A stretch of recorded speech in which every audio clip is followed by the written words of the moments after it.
lagi bersama saya di podcast Kang Apri. Kali ini saya kedatangan bintang tamu atau talent ya, yang luar biasa banget. Ini adalah senior saya di dunia pendakian ya. Perkenalkan dulu dengan kakak siapa ini? Kakak atau abang? Apa aja lah, kasih. Oke. Kalau untuk nama, saya lebih sering dipanggil Jabar aja lah. Jabar ya? Biar emang kebanyakan orang tahu, itu Jabar gitu. Iya. Oke, jadi namanya mungkin Kang Jabar berarti ya? Boleh. Panggilannya Kang Jabar atau Boleh. Bang Jabar gitu kan ya? Terserah lah.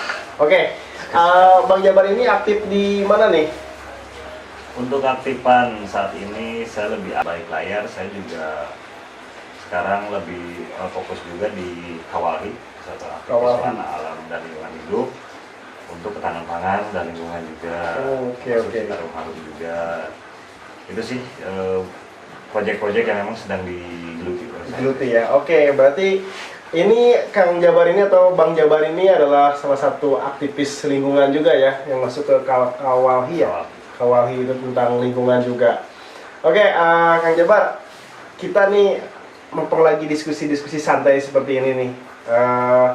Di bulan Oktober ya sekarang ya. Di bulan Oktober 2024.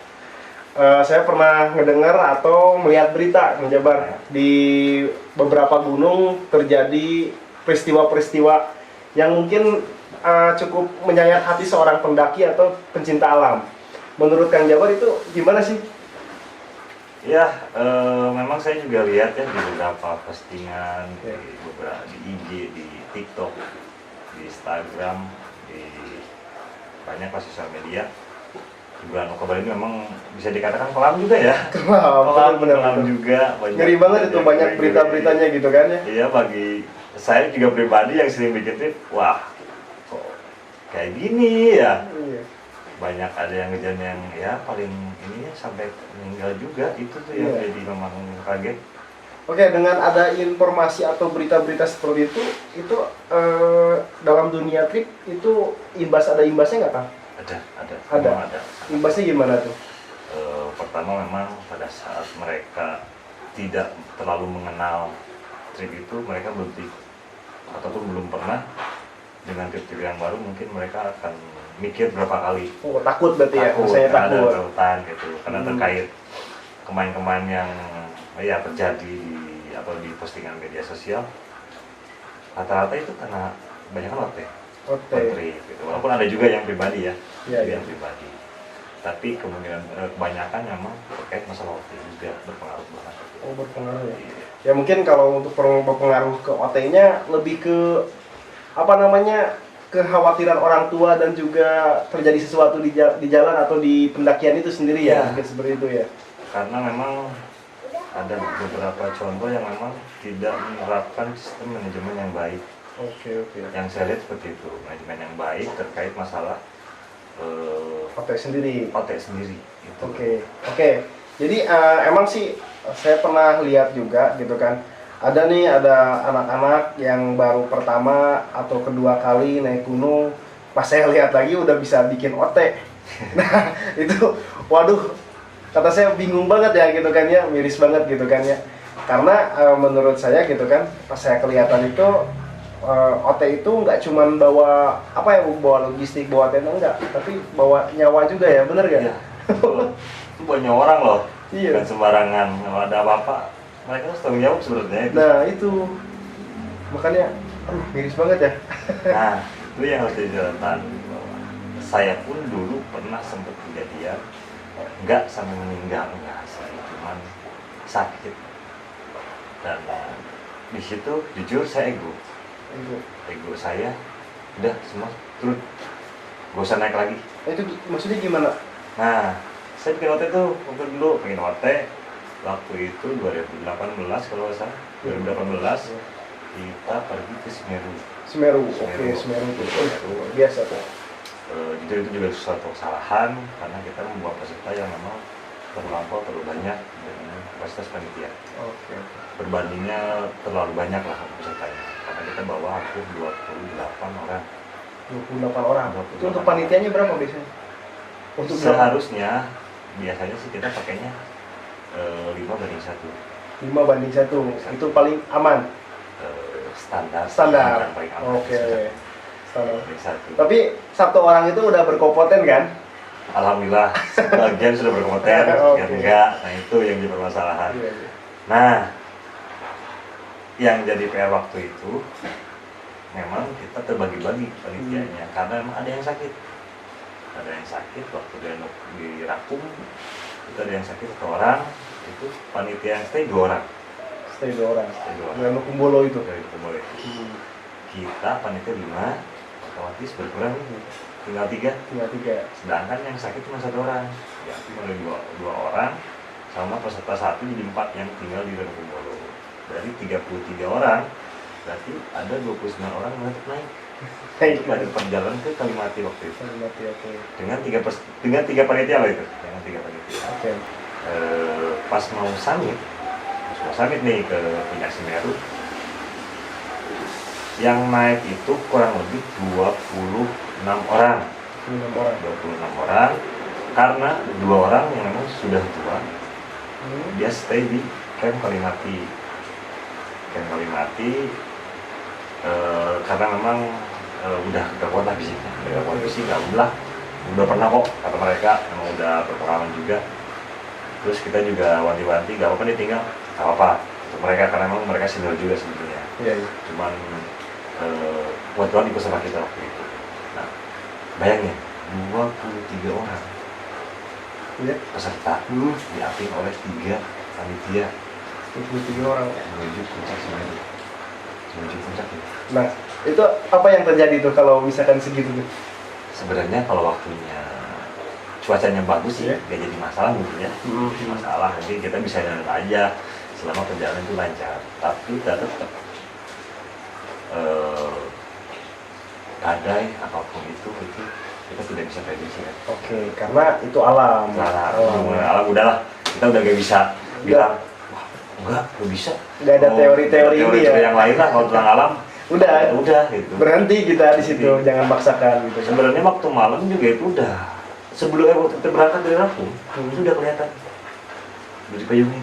Oh, si gunungnya udah ada payung tuh awan ya. Wah, ada ini kata gitu, ada ini. Saya sendiri ngobrol sama panitia, bener kan nih kita mau puncak nih, kadang udah kayak gitu. Tapi ya begitulah peserta. Ada rasa ingin yang memang, wah dia udah jauh-jauh kesini masa nggak puncak. Nah itu masa gitu loh. ego berarti ya. Ego Ego, masuk masuk ego. Cuman kita juga nggak bisa bilang nggak, karena kita juga sebagai panitia ingin memberikan yang lebih. Ya, yang terbaik buat peserta kita itu. gitu kan ya, atau buat konsumen kita. Betul, nah gitu itu ya. karena mereka memberi jasa kita, Iya. ya kita harus menjalankan lah itu. Iya, oke.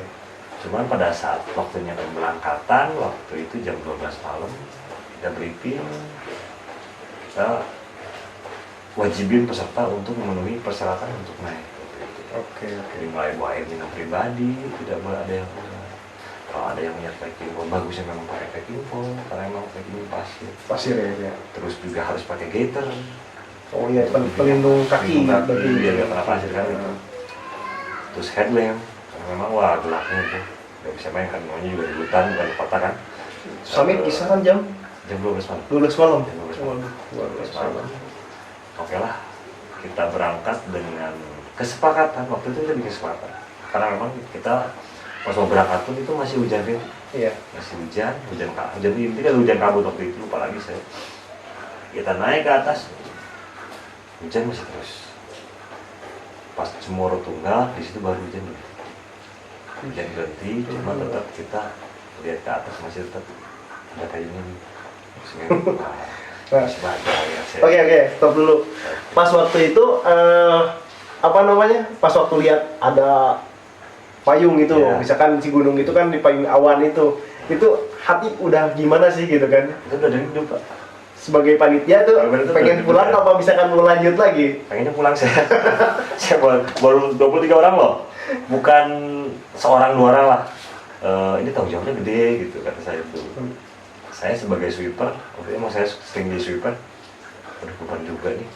Saya tuh emang waktu di Cemoro Tunggal kita aman Iya. tuh. Ya masih pohon-pohon. Masih pohon-pohon ya. Peserta juga masih kelihatan. Udah Cemoro Tunggal, kita naik Iya. dengan keadaan gelap kayak gitu. Blank. blank tuh Gelap. pendaki pun banyak, kita cuma bisa lihat headlamp aja, lampu headlamp doang, nggak bisa lihat orang. Oke, posisi di situ. Untuk angin Angin terlampau aman waktu itu, Aman. udah kencang lah gitu ya. Cuman untuk mengaping 23 peserta dengan banyak pendaki yang lain itu sulit. Sulit, Karena ya? trek gelap, kita cuma bisa lihat headlamp sama lihat muka. Oke, berarti kita susah membedakan juga ya mana bawaan kita dan mana Betul. yang lain juga gitu kan. Apakah itu kita sepakati dulu nggak sih sebelum berangkat gitu kan? Takutnya dari panitia kita pasangin apa gitu buat ciri gitu kan. Kalau itu sebenarnya kita pasang pita waktu itu, Iya. pasang pita, pita warna hijau stabilo, tapi tetap itu kan kecil ya. Oke. Kayak terlalu besar, terlalu Oke. jelas terus sih.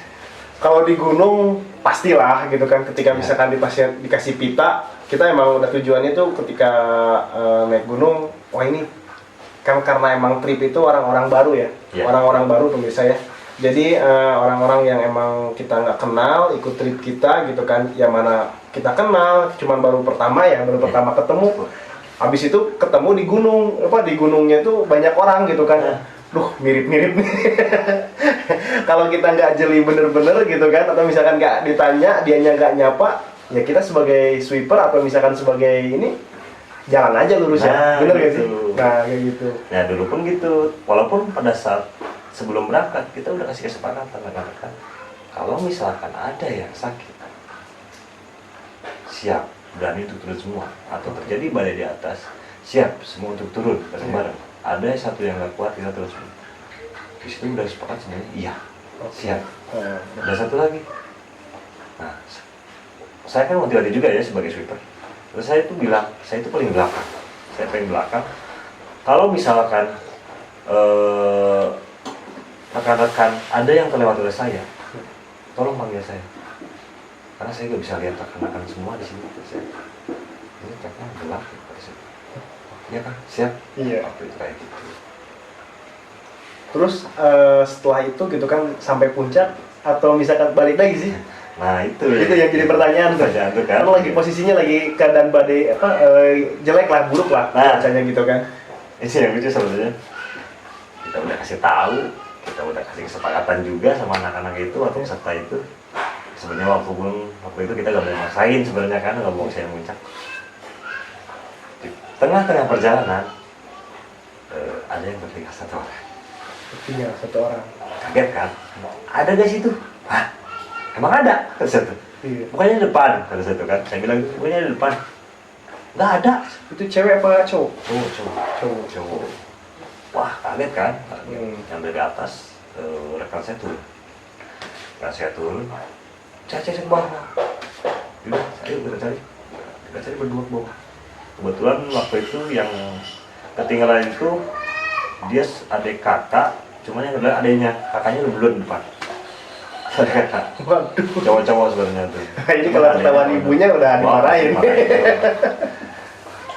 Pas ke bawah, gak jauh, kurang lebih 20 meter atau 30 meter. Baru ketemu anak diem. Ternyata dia sakit. Posisinya lagi ngapain tuh? Duduk aja. Duduk tapi masih sadar ya? Masih sadar. Alhamdulillah masih sadar. Ya, alhamdulillah masih sadar. Itu yang Parno itu udah nggak sadar. Nah, gitu. itu dengan keadaan memang ya udara stabil, terus udara sebadai, kita juga kaget.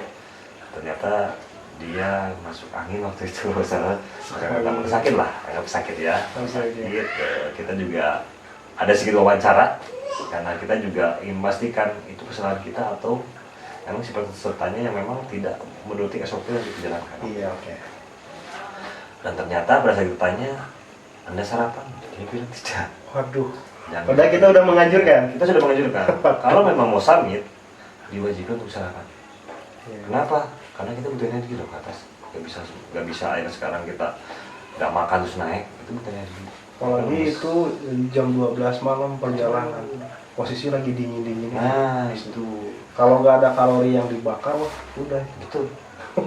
Kita juga waktu itu sebenarnya awal dari situ. Dari situ sakit, dah kita langsung putar otak bola. Semua panggil.